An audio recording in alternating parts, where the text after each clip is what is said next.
Well, hello, welcome to another episode of Jumps Out My Garden.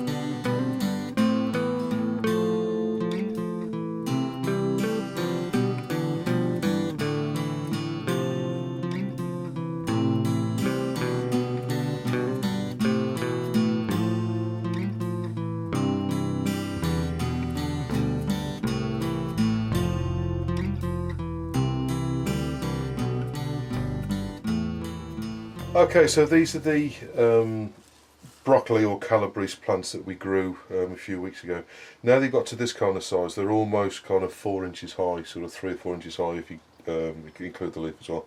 What we need to be doing is getting these into a pot on their own so that they can further develop. Now at this time of year, as I say, these plants grow really quickly, so what you need to do is as soon as they get to this stage, or before even this stage, what you need to do is be potting them on. Now I'm potting them on into these sort of 4-inch square pots. Now I've got a load of these here that I've already filled with compost.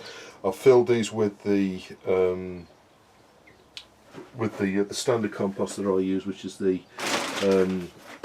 clover multi-purpose compost, but which is ideal for sort of seedlings and stuff like that.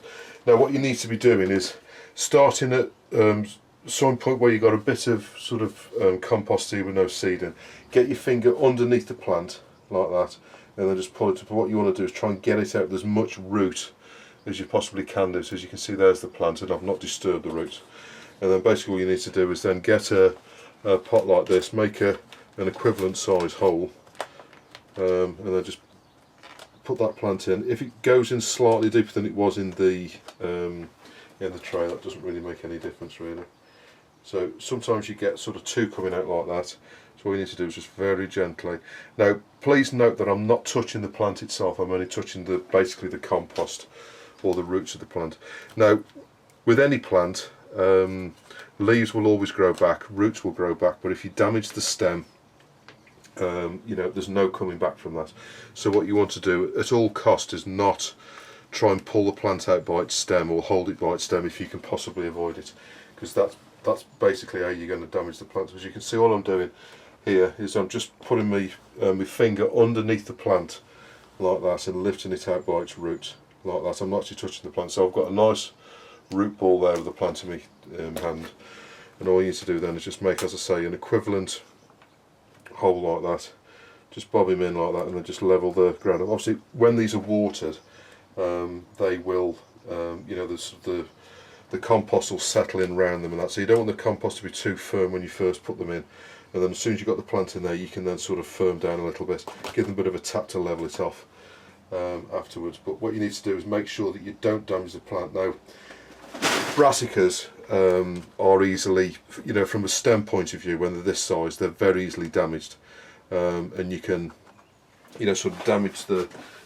stem quite easily. They're quite brittle, and if you're not careful, they will sort of break as you're pulling them out. So, you know, don't touch the stems if you can help it at all. Only touch the roots, and then just put them in like that, and then just by, you know, sort of securing the you know, the sort of compost around them, then just support them up like that. Now, as I say, not with all plants, but most certainly with brassicas, you can afford to plant them a little bit deeper. Brassicas like the ground to be quite firm, so don't be shy in sort of firming them in. You know, you're not going to be too gentle. Obviously other plants like the compost to be a little bit looser, but with brassicas they like the ground to be firm, so the roots are reasonably strong and they will fight their way through the compost, even though it's quite sort of firm, so don't worry about that. Obviously remove any weeds that you've got in there as well. I have noticed in the compost this year, I don't know if anybody else has, but I have noticed there's quite a few weeds crept into the old clover compost. It is really good quality compost, but I have noticed this year that I've got a few weeds coming through, which I don't believe I've introduced to it anyway. So I'm just going to finish these off, and I'll show you what they look like when they're finished. as I say, you need to be planting these out in the next kind of month or so. So make sure your ground's prepared. What I would suggest is you don't put these into freshly dug ground. You need to dig the ground now, get it prepared, and then you know, that'll give the ground time to settle. What I would also recommend is you walk on the ground, and you know, so the ground's nice and firm. And then what you don't want to do is put these in the ground where the ground's been recently dug and the soil's quite loose. So if you dig it now, you know, in a few weeks' time, a month or so's time, 3 weeks' time, when you plant these, the ground will have settled back in and be nice and firm for the, you know, the plants to go in. So as I say, prepare the ground now, then it'll be all ready to go when you come around to put these in. So that's what you need to be doing with your brassicas now. So obviously other brassicas, you've got things like kale, which you'll be planting now, obviously cabbage, things like sprouts, anything like that, you can be putting those in now. Cauliflowers, obviously purple sprouting broccoli goes in sort of the back end of the year, so it's the wrong time of the year for that at the moment. But any other brassicas, you can be getting them in now. They are really good with cold temperatures, so don't worry about germinating or them being damaged by the frost, because they are quite hardy little plants against things like that, you know, the cold and that. So there's no reason why you can't get them all in now. And then as soon as the weather warms up a little bit, these will be well away, and before you know where they are, these will be as tall as me. So that's what you need to be doing with your brassicas now. Okay, so that's all the broccoli plants in. So I've just given them a really good soaking of water, and all I need to do now is just keep them nice and damp for the next few weeks, and they'll grow away quite sort of merrily. As soon as they get to about a foot tall, so about kind of there, sort of 30 centimetres or so high, what you need to be doing is planting them out into the ground, and plant them about 18 inches apart, the plants, and they'll grow away quite nicely. The one thing I am doing, which I haven't mentioned to you before, this year anyway, is put some matting underneath the pots.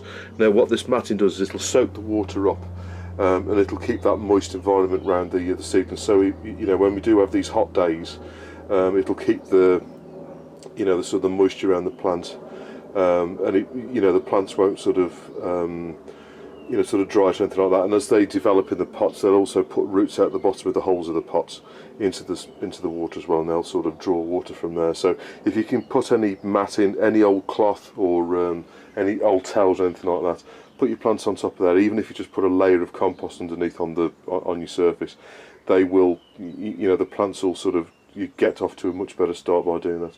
But that's what the brassicas look like at the moment. I'll do exactly the same with these brassicas here, the kale plants, in exactly the same way. I'll plant them up into these sort of square pots, and then they'll be ready to go out in about 3 weeks' time.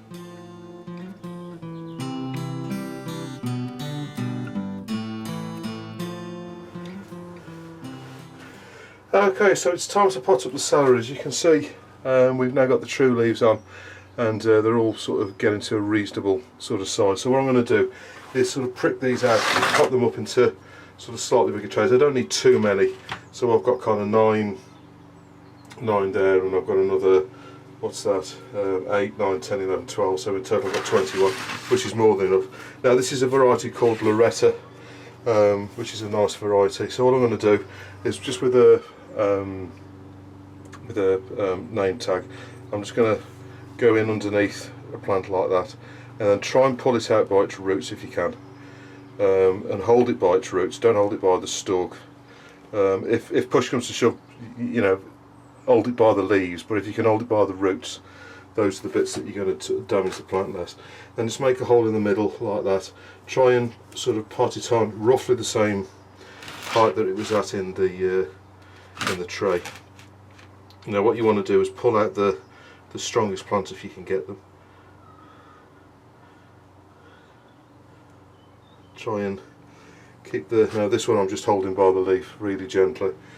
Now obviously, as I've said to you before, you know, the roots and the leaves will sort of regenerate, but if you damage the stalk, you know, the plant isn't going to recover from that. So you know when you're sort of pulling these out, you know, just be really gentle, as gentle as you possibly can be with them, because what you want to do is try and keep as much of the the root and everything as you can, but obviously, you know, some of the roots you may well lose as you're pulling them out, but just be really gentle with them. It's worth you taking your time, and then just pot them on like that. As I say, put them in as deep as they were in the original tray. And as soon as I've done these, I'll show you what they look like, but these will stay in the greenhouse now probably until sort of middle of May. So these are going to be in the greenhouse for another month or so, you know, till they're reasonably established. So you don't want any sort of modules any smaller than this really. This is about as small as you can go. I would put them into larger ones if I'd got the room in the greenhouse, but I know I'm going to be putting the beans in and pricking out all the brassicas soon, so I'm going to be sort of running out of room before much longer. So, you know, thinking about the space and everything else that you need to put in. Obviously the beans take up a lot of room, because I grow about 300 of those. So as I say, as soon as you've got them in the tray like that, give them a good water, make sure they're kept moist, and they'll grow away quite nicely, and I'll show you what these look like in a few weeks' time as soon as they've started to develop further.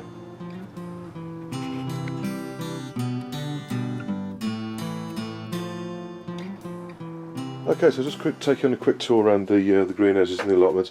So in here we've got the hollyhocks, the basil. You can see the lobelias starting to come through as well now.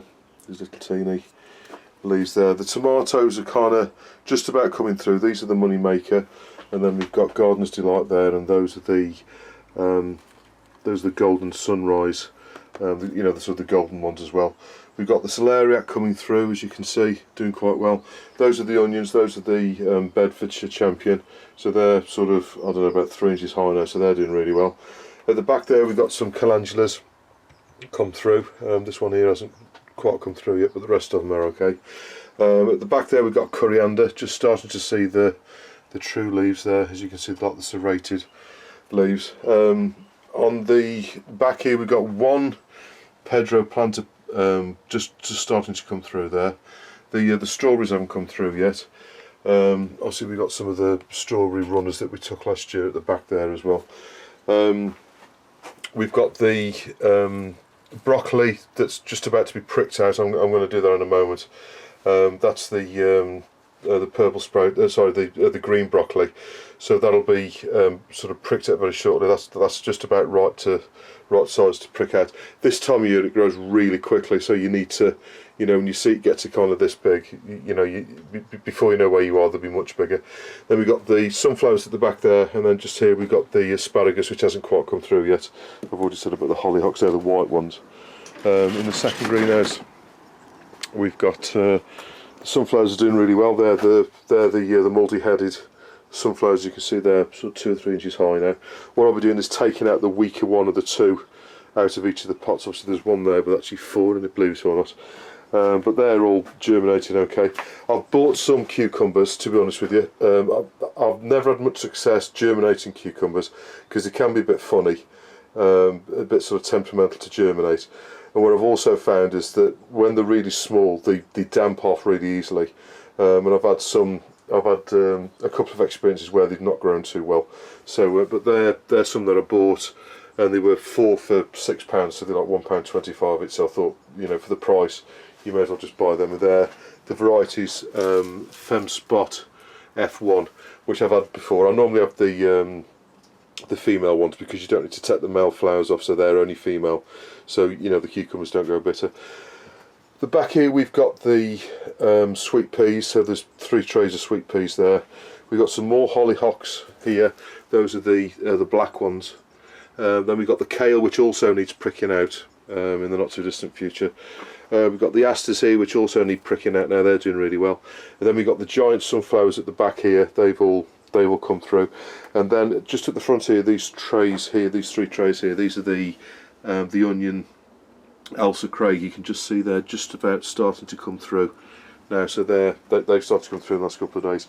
Nothing from the fuchsia yet. This is a hardy version of fuchsia. I've not cut it back yet, but I've been watering it over the last week. But it's not really been that warm enough really to start it to grow. But I'm expecting to see some shoots at the bottom. Oh, sorry, no, there is a shoot there. You can just about see one there, little red shoot starting to come through. So as soon as the shoots have started to come through, I'll cut that back and cut the branches back on it. So that's the future. Right, outside here, you can see the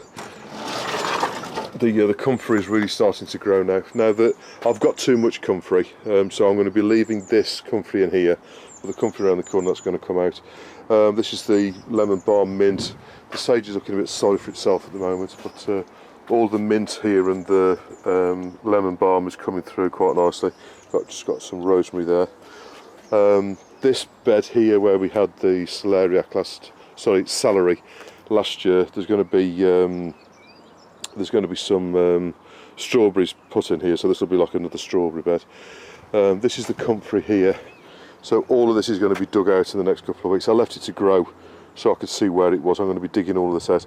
The problem is with comfrey is the roots go down probably about 3 or 4 foot into the ground, so it takes a while for you to dig it all out.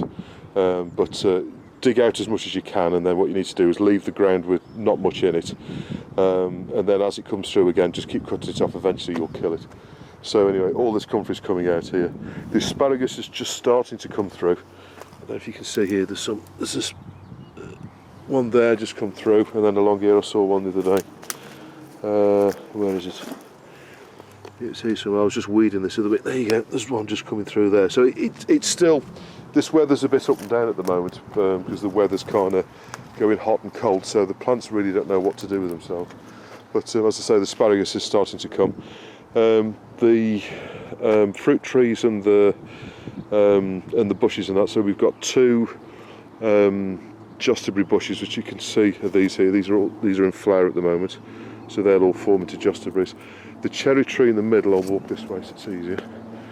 The cherry tree in the middle, as you can see, that's now just about coming into bloom. What I will be doing is trimming these branches down slightly, just taking the tips out to make it bush up a little bit. And the apple tree at the end there is just starting to show a few leaves on it. You just see there, look, just a few leaves starting to come, but that'll be in blossom in the next sort of month or so. Right, so this is what I've been doing on the main plot. So most of the plot's been dug over now. The strawberry bed is as it was last year. I've got 5 rows of potatoes put in here. They're the second early kestrel potatoes that I showed you me chitting the other day. So that I've got 5 rows. The rows are planted 30 inches apart, and then the actual potatoes are planted about 15 inches apart going along. So in each row I've got roughly sort of 16, 17, 18 potatoes in each row. So there's 5 rows there. There'll be more further down. This tunnel's been moved up to here, but I will move it slightly further along to about here, so it's going to come up another foot now I've got that row of potatoes in. Obviously the brassicas are going to go in there, things like the kale and the broccoli and stuff like that, that'll all go in there. As I say, that's going to move up a little bit. And then there's going to be another 4 or 5 rows of potatoes here. This part here, this has all been dug over, rotavated. So there'll be probably 4 rows of potatoes here. Then this tunnel here is going to move to here. And in there there'll be the spinach and the beetroot and other plants like that. And then where that tunnel is now, there'll be another 2 rows of potatoes, because I'm trying to clear the ground up down here. Potatoes are really good for cleaning the ground, so that's why I've sort of space of potatoes out there. But I'll still end up with sort of 11 or 12 rows of potatoes. This is just the last sort of few parsnips which I haven't eaten yet. They'll be eaten in the next week or so. As I say, there's the spinach from last year. I'll be planting some more spinach shortly. And there's some more spinach going in here, which we're still sort of picking at. The chickens are doing quite well out of that as well, because any that run to seed like these here, I just cut those off and give those to the chickens, so they love those. Okay, just along here we've got the rhubarb, and you can see that's grown really well. You can see it's all come through the muck, and that's all grown really well. I'm not going to force any this year. I'm just going to leave it to grow. So I'm not going to put any bins over it to sort of force it. I thought this year I'll give it a year off and let it just sort of grow naturally.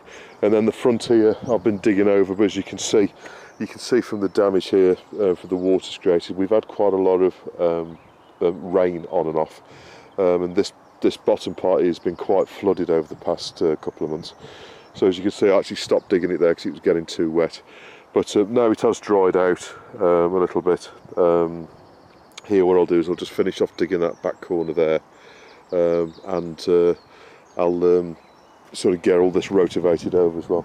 I have put some weed killer down on these weeds at the front here, but that's all I've done down this bottom end here. And then just round here, you just see the masher was starting to grow again. So that's just starting to come through now. I've been digging that up over the winter. We've had a few meals out of that. But what I'll be doing is putting some more canes around that to sort of, to support it as it grows up. Because obviously that gets to about 6 foot high. If you've not seen masher before, it's in the nasturtium family. You can probably tell by the leaves, and you actually eat the roots. It's a perennial vegetable. So that's the masher, and that's pretty much what's going on at the moment. As I say, the potatoes are going to go there, and in this part here, and where this tunnel is. So all this is going to come out in the next few weeks. I'm going to obviously tidy up the top of the tunnel and sew it all back together. And then the onions are going to go somewhere here and somewhere here, along with the potatoes. And then I'll be putting the beams along the front like they were last year, along the back of this tunnel here as well. And then I'll be putting the things like the parsnips and the celeriac and that sort of mix between where the potatoes and the onions are. So that's what the allotment looks like at the moment.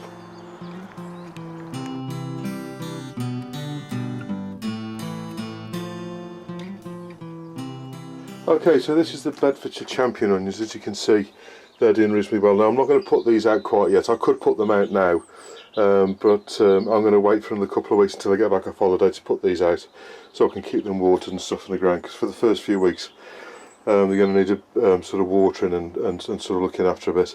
So those are the Bedfordshire Champions. Now in the other greenhouse, we've got the Alice of Craig onions. As you can see, these are just about starting to come through now, and they're again going to go into the ground in a couple of weeks' time. But what I can put in now are the onion sets. Now, as I explained, I was going to put some red onion seed in, but I couldn't find red onion seed.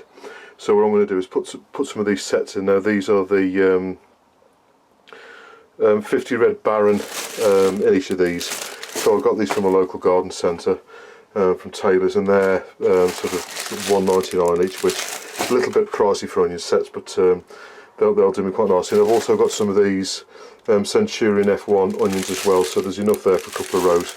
So I'm going to be putting these in the ground with rows about 9 inches apart, and I'll be planting these in the ground about 9 inches apart as well. So I'm going to make like a matrix of sort of 9 by 9, if you like. So I've just prepared the ground, so I'll show you what that looks like now, and I'll start to put these in. Okay, so we'll start by putting these in a little box like this so we can actually see them. Now, onion sets you want to be, I'd say ideally that's the ideal size for an onion set, about the width of your finger, if not slightly smaller, and obviously it needs to be hard. You need to feel the onion set. If it's soft or feels shriveled in any way, then I would avoid putting that on the ground. And the larger onion sets, bigger is not always better. The larger they are, the more likely they are to run to seed. But these are all pretty good. But don't go for the larger onion sets. Go for the sort of ones that are about kind of that size. That's the ideal size. And obviously, just put them in the ground with the root facing down, and obviously where the leaves are going to come through at the top. Now, all alliums, they're all biennial plants, so basically what will happen is they'll grow 1 year, then the second year they'll run to seed and develop a flower and that. So these are sort of the second year, so these were grown last year, and obviously these are the first year for these, so these are less likely to run to seed. These are in their second year, so these are more likely to run to seed, which is why growing onions from seed protects you a bit better from the onions running to seed. But anyway, I'll just show you the ground that I've prepared, and I'll start to put these in and show you what that looks like now. Okay, so here's the piece of ground that I've just prepared for the onions. Now all of this will be onions. This sort of lighter patch here, that's where the seed onions will go. but this darker patch here, which I've just rotivated, that's where the onion sets will be going. Now, the one crop that I do recommend you rotivate just before you plant is onions, because what you want to do is you want the ground to be nice and soft so they sort of bed in. You don't want to put them too deep, but you want to put them deep enough so that they're completely covered by soil. The reason being is birds will peck them out thinking that they're worms if you know, you plant them too shallowly. And as the ground settles down, obviously the level of the ground will drop. As that happens, the onion will then be exposed, but by then it's already got its roots in the ground and it's away. So what I recommend you do is rotivate the ground, leave for a few weeks to settle down, and then rotivate it again just before you plant them, as I've just done here. What I'm going to do here now is mark out rows 9 inches apart, and I'll be putting probably 4 rows of reds and then 2 rows of the white in there. So this will basically be 6 rows of onions here. So I'll just mark all that out now, put some strings across so I know where the onions are, and I'll show what that looks like in a moment. Okay, so there are the 4 strings, as I say, 9 inches apart. Now I'm going to be planting 4 rows at a time. The reason for this is what I can do is I can actually sort of step over, have 1 foot either side of these 4 rows, and then I can go up the row, planting all 4 rows simultaneously, which I found is the quickest way of doing it. That means you guarantee that the onions are in a row when you put them in. I know I'm going to be putting 4 rows of reds in, so these are obviously all going to be reds. As soon as I've finished, what I can then do is where I've been walking on the ground along here, what I can then do is go along with the rotivator again and just rotivate that over so the ground's nice and supple for the next 2 rows of onions. So what I always do when I'm planting onions is do them sort of 3 or 4 rows at a time. I find that's the quickest and easiest way of doing it. I've not raked the ground. What I do is as I go along I just sort of rake it with my hand basically as I'm going along, so I'll just show you me doing that now. Okay, so my feet are straddling the 4 rows, as you can see. So now I can start to put the onions in. Now what I need to do, obviously the ground is nice and broken up, so what I do is just rake it over with my hands like that, so it's nice and level. Then as soon as I've done that, obviously the first row is going to be going here. So all I do is get the onion set, and then with my finger all I do is just make a small hole and put the onion in like that. Don't push the onion in, because what you can do is damage the root. So that's where the first one went. Second one goes there. Third one goes there. Bit of a stone there. And then the fourth one goes in there. Now I know though that they're perfectly in a row. Obviously the next row is here. So again, just make a small hole with my finger like that. And what I tend to do, I don't know if you noticed that, but what you do is you put your finger in and then pull it back. Then you don't compress the soil at the bottom of the hole. So the soil's nice and loose for the onions to grow into, like that. Make sure you just cover you want the onion in so that the top is just under the ground, so the ground level is kind of just about there at the top of the onion. So the birds don't see them, because the birds will think they're worms and try and pull them out. Right, so there's the next one. And just keep going along like this. You get a bit of a rhythm going. As I say, the rows are 9 inches apart, and now these sort of rows this way 9 inches apart as well. And just go back slightly more. Just push the ground over where I've been stepping whilst I was rotivating. And again, you're probably just off screen now, just put one in there. Pull this all back, put one in there. Making sure that the roots are facing downwards, like that. And it's as easy as that. So I'll finish off these 4 rows. As soon as I finish them, I'll show you what they look like in a few weeks' time as soon as they start to come through. Okay, so that's all the onion sets in. So I've got the onion sets didn't go quite as far as I expected them to be honest with you, but I've got reds up to that white stick going across the ground there, and then the remainder of it's filled with the white F1 hybrid white onions.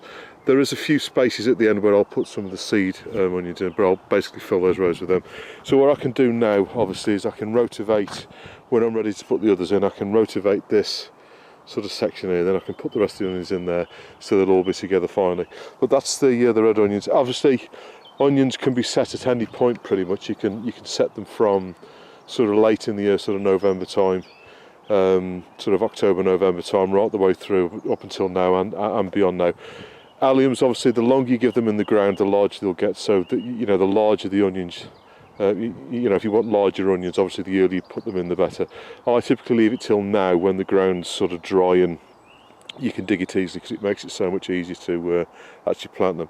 But that's the onion sets in there, and then in a couple of weeks' time I'll be putting the onions I've grown from seed in just to the left of here. So, I hope this episode was of some use to you. Please don't hesitate to put any comments or questions you got below, and I'll always get back to you. And I'll see you on the next episode of Jim's Lemon Garden.